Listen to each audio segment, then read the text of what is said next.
నమస్కారం, నా పేరు doctor Kalyan Kurapati, heart specialist, Shalini heart hospital, Nizamabad.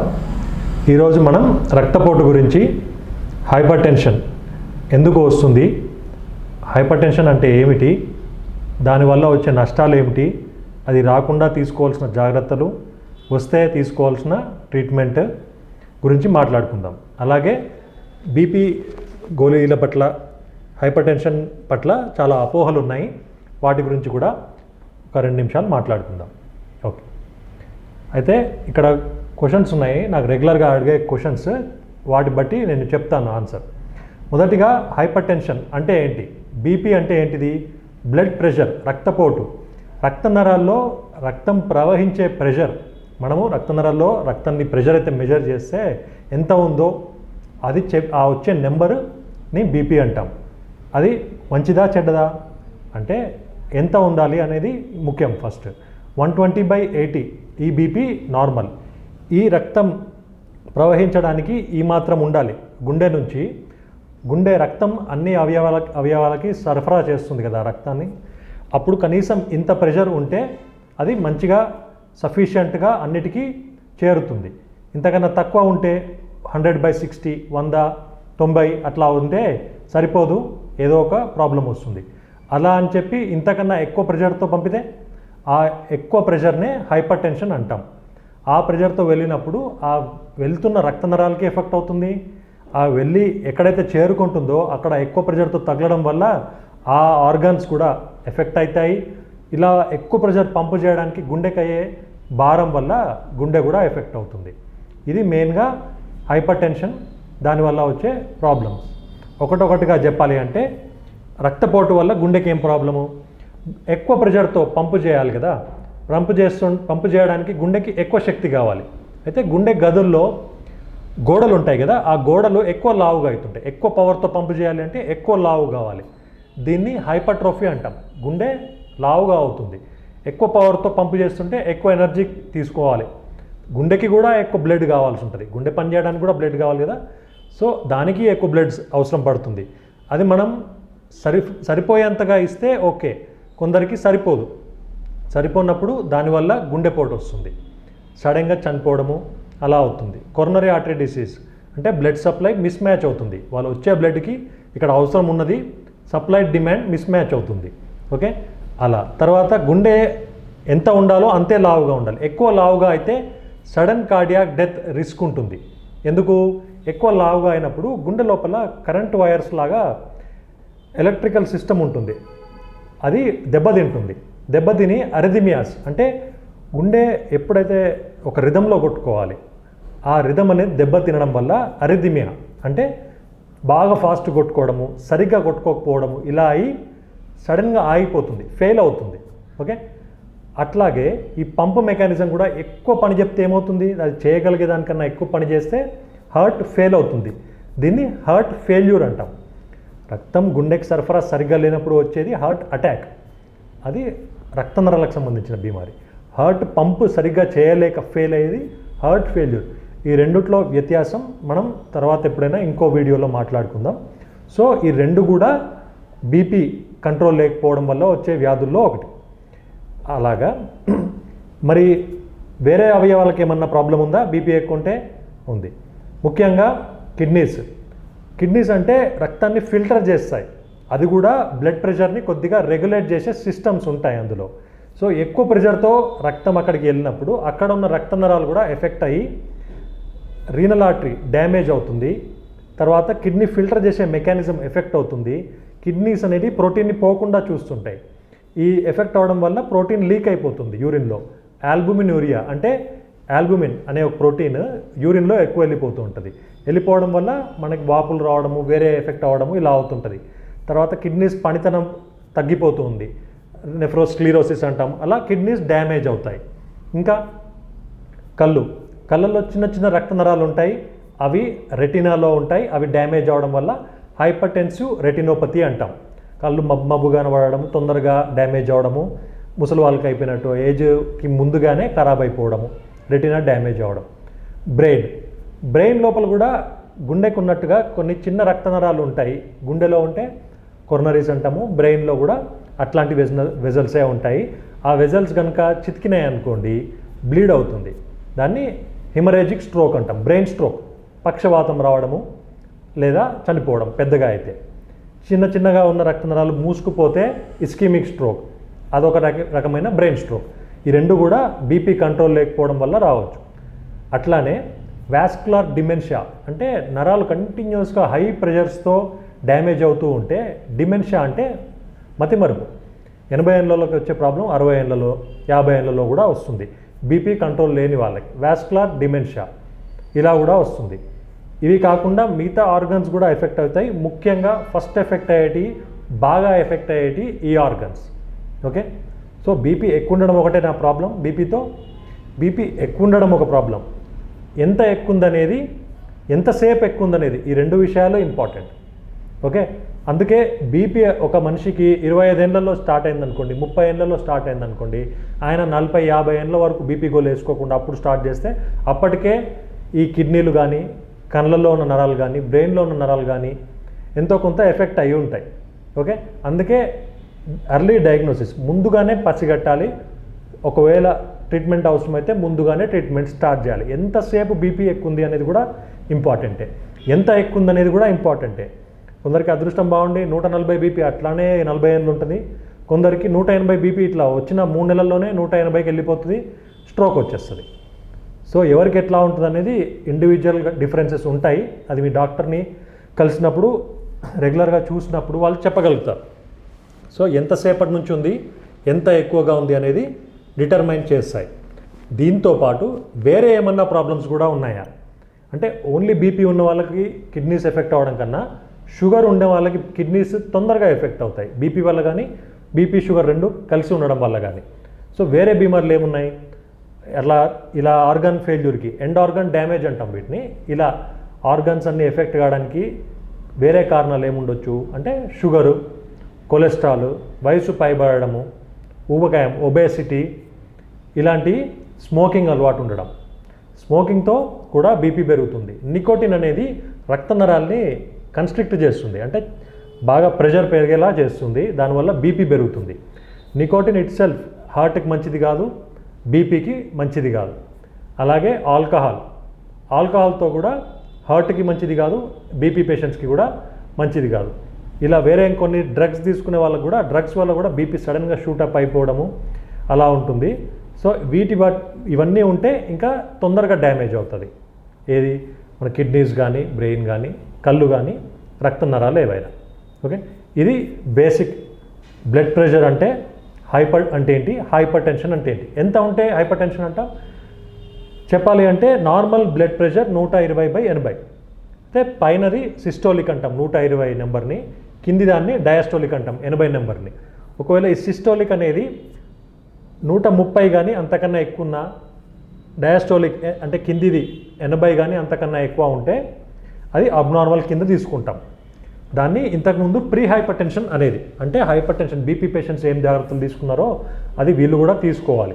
Tablets వేసుకుంటామా అనేది వేరే విషయం. లైఫ్ స్టైల్ మోడిఫికేషన్ అంటే, ఒకవేళ బరువు ఎక్కువ ఉన్నారనుకోండి, బరువు కంట్రోల్ చేసుకోవడము, స్మోకింగ్ అలవాటు, ఆల్కహాల్ అలవాటు తక్కువ చేయడము, ఇలాంటివన్నీ జాగ్రత్తలు తీసుకోవడం. డైట్ ఏంటిది, బీపీ పేషెంట్స్ తీసుకోవాల్సిన డైట్ ఏంటిది, డాష్ డైట్ అంటాం, dietary approach to stop hyper tension. అంటే సోడియం తక్కువగా తీసుకోవాలి, ఉప్పు రోజు మొత్తంలో 5 గ్రాముల కన్నా ఎక్కువ తీసుకోవద్దు, ఫ్రూట్స్ వెజిటేబుల్స్ ఎక్కువగా తీసుకోవాలి. తర్వాత డైలీ ఎక్సర్సైజ్ చేయాలి, ఏరోబిక్ ఎక్సర్సైజ్ అంటాం, అంటే వాకింగ్, జాగింగ్, సైక్లింగ్, స్విమ్మింగ్, ఇట్లాంటి ఎక్సర్సైజ్లు రోజులో 30 నుంచి 60 నిమిషాలు, అరగంట నుంచి గంట వరకు కనీసం వారంలో 5 రోజులు చేయాలి. ఇది గుండెకి హెల్ప్ అయ్యే, బీపీకి హెల్ప్ అయ్యే ఎక్సర్సైజ్, ఏరోబిక్ ఎక్సర్సైజ్. దాంతోపాటు ఇప్పుడు చెప్పినా కదా, వేరే ఏమైనా బీమార్లు ఉంటే వాటికి కూడా ట్రీట్మెంట్ తీసుకోవాలి.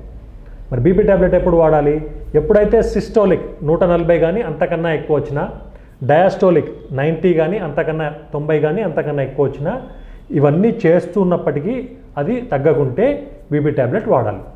మరి మొదటిసారి ఒక్కసారి చూడంగానే 140 రాగానే ట్యాబ్లెట్ స్టార్ట్ చేయాలా, అది మీ డాక్టర్ డిసైడ్ చేస్తాడు. పేషెంట్ ఒకసారి వస్తే మాత్రం 140 ఖచ్చితంగా డాక్టర్ని అయితే కలవాలి. మీ ఫ్యామిలీ హిస్టరీ బట్టి, వేరే ప్రొఫైల్ బట్టి, ఏమైనా చేంజెస్ వేరే ఉన్నాయి సిమ్టమ్స్ బట్టి కూడా డిసైడ్ చేస్తారు. ఇవేమీ లేని పక్షాన మీకు ఎప్పుడు కూడా ఇంతకుముందు బీపీ చాలాసార్లు చెక్ చేశారు, ఎప్పుడు 140 రాలేదు, ఇప్పుడే 140 వచ్చింది అనుకోండి, రెండోసారి బీపీ ఒక వారం కానీ 2 వారాలు ఆగి మళ్ళీ చూస్తాం. ఒక వారంలో 2 సార్లు 3 సార్లు చెక్ చేయొచ్చు. అప్పుడు కూడా అలాగే వస్తే అప్పుడు బీపీ పేషెంట్ అని కన్ఫర్మ్ చేసి బీపీ ట్యాబ్లెట్స్ స్టార్ట్ చేస్తాం.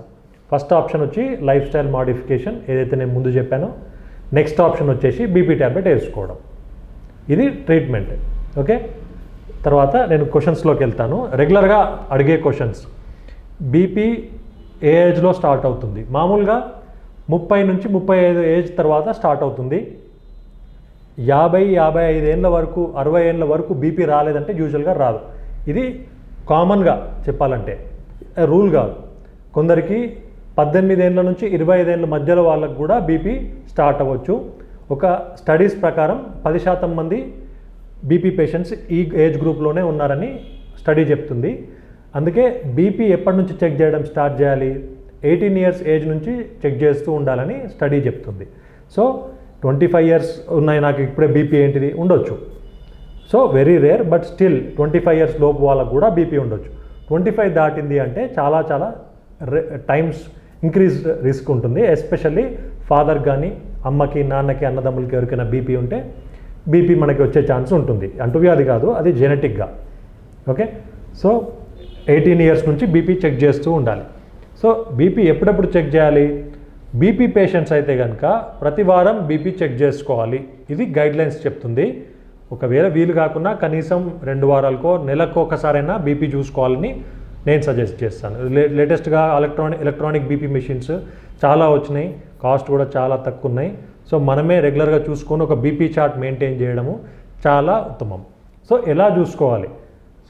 ఎలా చూసుకోవాలనేది కూడా చాలా ఇంపార్టెంట్. బీపీ చూసేటప్పుడు వెనకాల బ్యాక్ రెస్ట్ ఉన్న చైర్లో కూర్చోవాలి. కాలు మీద కాలు వేసుకొని కూర్చోవద్దు. రిలాక్స్డ్గా కూర్చొని ఉండాలి. మాట్లాడుతూ ఉండొద్దు, కదులుతూ ఉండొద్దు. ఓకే, అలాగే పొద్దున్న లేవంగానే బీపీ చూడడము వెంటనే చూడొద్దు. ఒక 1 అవర్ గ్యాప్ తీసుకొని చూడాలి. టిఫిన్ చేయగానే, ఫుడ్ తీసుకోగానే, ఎక్సర్సైజ్ చేయగానే, కాఫీ, టీ లేదా సిగరెట్, ఆల్కహాల్ తీసుకున్న వెంటనే బీపీ చూడొద్దు. బీపీ కొద్దిగా రిలాక్స్డ్గా ఉన్నప్పుడు చూసుకోవాలి. అందులోనూ ఫస్ట్ టైం వచ్చిన బీపీ బాగా డిఫరెంట్గా సడన్గా హై లో వస్తే టెన్షన్ పడద్దు. ఒక 2 నిమిషాలు ఆగి సెకండ్ టైం చూడాలి, మళ్ళీ చూడాలి. సెకండ్ టైం వచ్చిన బీపీ అక్యురేట్గా చెప్పాలి అంటే మొత్తం 3 సార్లు చూసి ఫస్ట్ టైం వచ్చింది పక్కన పెట్టేసి సెకండ్ టైం, థర్డ్ టైం వచ్చింది యావరేజ్ చేయాలి. ఇది అక్యురేట్ బీపీ అని స్టడీస్ చెప్తుంది. ఓకే, ఇదంతా వీలు కాకపోయినా అట్లీస్ట్ వారంలో ఒకసారి బీపీ మెషిన్ కనెక్ట్ చేసి బటన్ ఒత్తడం బెటర్. ఓకే, సో ఏముంటాయి బీపీ అని తెలియగానే చేసే టెస్టులు? బీపీ ఉందా లేదా చెప్పడానికి బీపీ మెషిన్ సరిపోతుంది. కాకపోతే బీపీ ఎందుకు వచ్చిందో తెలుసుకోవాలి. బీపీ వల్ల ఆల్రెడీ ఏమన్నా ఆర్గన్స్ ఎఫెక్ట్ అయినాయా తెలుసుకోవాలి. ఇది మన ఫస్ట్ పని. బీపీ అని తెలియగానే ఏముంటుంది, ఎప్పుడు అవ్వకుంటే మాత్రం ఫస్ట్గా ఈసీజీ 2Dగో చేయించుకోవాలి. ఎందుకంటే ఆల్రెడీ హార్ట్ ఎఫెక్ట్ అయి ఉండొచ్చు, లేదా హార్ట్ ఎఫెక్ట్ అయినందుకు హార్ట్కి ఏదైనా బీమారి వల్ల కూడా మీ బీపీ సడన్గా ఎప్పుడు లేనిది ఎక్కువ వచ్చి ఉండొచ్చు. అది మనం ఫస్ట్ రూల్ అవుట్ చేసుకోవాలి. అది ఈసీజీ అండ్ 2Dకోలో తెలుస్తుంది. తర్వాత ఫస్ట్ బీపీ వల్ల ఎఫెక్ట్ అయ్యేటిది హార్ట్, తర్వాత కిడ్నీస్. కాబట్టి సీరం క్రియాటినిన్ అంటే కిడ్నీ పనితనం ఎట్లా ఉందో తెలుసుకోవడానికి టెస్ట్. అలాగే సీరం ఎలక్ట్రోలైట్స్ అంటే రక్తంలో లవణాలు, సోడియం, పొటాషియం ఇవి ఎక్కువ ఉన్నాయా తక్కువ ఉన్నాయా, దీన్ని బట్టి కూడా బీపీ ఎందుకు వచ్చి ఉండొచ్చు, బీపీ వల్ల ఏమన్నా ఎఫెక్ట్ అవుతుందా కొన్నిసార్లు తెలుసుకోవచ్చు. అలాగే కొందరికి అవసరం బట్టి యూరిన్లో ప్రోటీన్స్ వెళ్తున్నాయా అని ఆల్బుమినూరియా, యూరిన్ ఫర్ మైక్రో ఆల్బుమిన్ అని టెస్ట్ చేస్తాము. అది మీ డాక్టర్ చూసి సజెస్ట్ చేస్తాడు. అలాగే అవసరాన్ని బట్టి మీకు ఇంకేమన్నా కోమార్బిడిటీస్ ఉంటే చాత్ ఎక్స్రే కానీ, రెటీనా టెస్ట్ చేయడం కానీ ఇలాంటివి కూడా పర్సన్ టు పర్సన్ అవసరాన్ని బట్టి డాక్టర్ సజెస్ట్ చేస్తాడు. నేను చెప్పేదంతా మామూలు జనరల్ నాలెడ్జ్ కొరకు, అవగాహన కొరకు. మీకు కనుక బీపీ ఉంటే మీ డాక్టర్ని సంప్రదించినాకే ఈ టెస్టులు కానీ ట్రీట్మెంట్ కానీ తీసుకోవాలి. ఎర్లీ మార్నింగ్ హైపర్ టెన్షన్, కొందరికి ఓన్లీ పొద్దున్న లేవగానే బీపీ ఎక్కువ వస్తుంది, డే అంతా బాగానే ఉంది అంటారు. అది మార్నింగ్ హైపర్ టెన్షన్ అంటాము. అది సీరియసా అంటే అది కూడా సీరియస్ ప్రాబ్లమే. ఎందుకు వస్తుంటుంది? కొందరికి స్లీప్ యాప్నియా, గురక ప్రాబ్లం ఉంటుంది. ఈ గురక లావుగా ఉన్నవాళ్ళు, గురక ఉన్నవాళ్ళు కూడా బీపీ వాళ్ళకి వస్తుంది. గుండెకి మంచిది కాదు. గురకకి బీపీకి కూడా అలా రిలేషన్ ఉంటుంది. దీన్ని అబ్స్ట్రక్టివ్ స్లీప్ యాప్నియా అంటారు. ఓకే, స్లీప్ యాప్నియా ఉన్నవాళ్ళు, డిస్టర్బ్డ్ స్లీప్ ఉన్నవాళ్ళు, రెగ్యులర్ స్లీప్ ప్యాటర్న్ లేని వాళ్ళు, లేదా నైట్ ఆల్కహాల్ బాగా తీసుకొని పడుకోవడం వాళ్ళు, ఇట్లాంటి వాళ్ళకి మార్నింగ్ పూట బీపీ హైగా రావడము, తర్వాత ఈవినింగ్ నైట్ అవుతుంటే మెల్లమెల్లగా తగ్గుతుండడం ఇట్లా ఉంటుంది. వీళ్ళది కూడా స్లీప్ ప్యాటర్న్ స్టడీ చేసి కారణం ఏంటిదో కనుక్కొని వాళ్ళు కూడా ట్రీట్మెంట్ తీసుకోవాల్సిందే. ఒకసారే వచ్చింది కదా, అప్పుడప్పుడే వస్తుంది కదా అని కాదు. కొందరు కాఫీ లేవగానే బాగా తీసుకోవడము, అట్లాంటి వాళ్ళకు కూడా స్ట్రెస్ లెవెల్స్ బాగా ఉండడము, వర్క్ స్ట్రెస్, అట్లాంటి వాళ్ళకు కూడా మార్నింగ్ బాగా ఎక్కువ బీపీ వస్తుంది. మార్నింగ్ హైపర్ టెన్షన్ అంటాం. తర్వాత యోగా చేయవచ్చా అని అడుగుతుంటారు చాలామంది. చేయొచ్చు. ఈ సైక్లింగ్, స్విమ్మింగ్, వాకింగ్ ఇవి కూడా నన్ను అడిగితే యోగా లాంటివే. Peace of mind, mental stress తగ్గుతుంది. తర్వాత బీపీకి మంచిది, హార్ట్కి మంచిది. అట్లాగే సూర్య నమస్కారం, ప్రాణాయామం, శవాసనం, వజ్రాసనం ఇట్లాంటివి కూడా చేయవచ్చు. మీ యోగా టీచర్ హెల్ప్ తీసుకోండి దానికి. తర్వాత ఏముంటాయి బీపీ లక్షణాలు? బీపీని ఇంకో పేరు ఉందండి, సైలెంట్ కిల్లర్ అంటాం. అంటే అసలు ఏ లక్షణమే లేకుండా డైరెక్ట్గా బ్రెయిన్ స్ట్రోకో, హార్ట్ స్ట్రోకో, లేదా కిడ్నీ ఫెయిల్ అయిపోయో అప్పుడు తెలుస్తుంది మీకు బీపీ ఉందండి, దానివల్ల ఇట్లా అయింది అంటారు. మరి బీపీ ఉంటే నాకు ఇన్ని రోజులు ఏం ఇబ్బంది కాలేదు కదా. అదే అసలు ఏవి లక్షణాలే లేకుండా కూడా చావు వరకు వెళ్తారు కొంతమంది.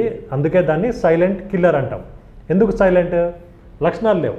మరి ఒకవేళ లక్షణాలు ఉంటే ఏముండొచ్చు? కొందరికి లక్షణాలు ఏర్పడుతుంటాయి. ఏంటిదంటే తలనొప్పి రావడం, ముఖ్యంగా ఇక్కడ వెనకల భాగంలో తలనొప్పి రావడం, తర్వాత తింపినట్టు అవడము, దడదడ అనిపించడము, తొందరగా అలసిపోయినట్టు అనిపించడము, నడుస్తుంటే ఇంతకు ముందులాగా ఫాస్ట్గా మెట్లు ఎక్కడం చేత కాదు, అంటే దమ్ము రావడము, బాగా రోజుల నుంచి బీపీ ఎక్కున్న వాళ్ళకి కాళ్ళు ఉబ్బడం, కాళ్ళ వాపు రావడము, ఇట్లాంటివి చూస్తుంటాము. కళ్ళు మబ్బు కనిపించడము, ఇలాంటి లక్షణాలు కూడా చూడవచ్చు. ఇవి ఏవి లక్షణాలు లేకుండా 180 బీపీ ఉన్న వాళ్ళని కూడా చూస్తుంటాము. 140, 150 బీపీ రాగానే ఇవన్నీ లక్షణాలు వచ్చిన వాళ్ళని కూడా చూస్తుంటాం. కాబట్టి ఓన్లీ లక్షణాల మీదకి వెళ్ళొద్దు. ఇది ఒక ఐడియా కొరకు మాత్రమే. చాలామంది తలనొప్పికి అన్ని రకాల మందులు వాడడం తగ్గలేదంటారు. చూస్తే అది బీపీ వల్ల ఉంటుంది, కానీ వాళ్ళు బీపీ అని యాక్సెప్ట్ చేయడానికి ఇష్టపడరు. అట్లా సో బీపీ కంట్రోల్ అయితే అవి కూడా కంట్రోల్ అవుతాయి. స్లీప్ డిస్టర్బెన్స్ కూడా ఉంటుంది కొందరికి బీపీ కంట్రోల్ లేకపోవడం వల్ల. తర్వాత కొందరు అడుగుతూ ఉంటారు, బీపీ మందులు స్టార్ట్ చేస్తే అలవాటు అయిపోతాయి కదండి అని. అడిక్ట్ అయిపోతాం కదండి. అడిక్షన్ అంటే ఏంటిది? అడిక్షన్ అంటే అది లేకపోతే మనకి మనసును పట్టదు, రోజు అది వేయాల్సిందే. అది వేసి ఆపేస్తే సైడ్ ఎఫెక్ట్స్ రావడం, అంటే పిచ్చిగా చేయడం, స్మోకింగ్ చేయడం, ఇది అడిక్షన్. ఆల్కహాల్, ఇది అడిక్షన్. మరీ చెప్పాలంటే ఇప్పుడు టీవీ, మొబైల్ కూడా అడిక్షన్. అంతేగాని బీపీ ట్యాబ్లెట్స్ అడిక్షన్ కావు. ఎందుకు కావు? బీపీ ట్యాబ్లెట్ వేయకపోతే నాకు కావాలని క్రేవింగ్ ఏం రాదు.